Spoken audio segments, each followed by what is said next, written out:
da suke dan samun matsala wajen KYC saboda rashin permission na camera a Pi browser su, to ga dan wani shot gwada muku yanda za ku yi kusa permission ku. Misali idan ka shigo sun wayanka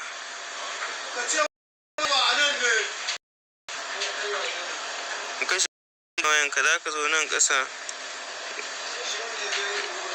ga yan app management din nan ka danna a kansa ya ka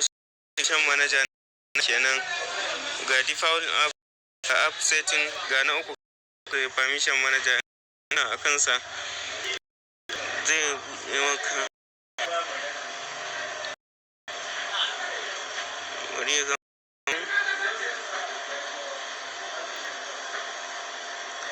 yawa ya ma ga camera ga nan na camera app allowance din nan a kansa bari mu jira buɗe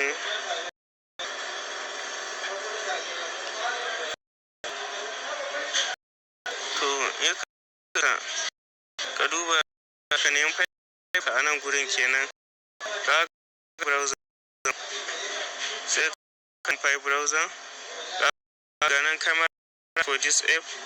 sai ka danna allow shikenan ka dawo ka ci gaba da yin kewa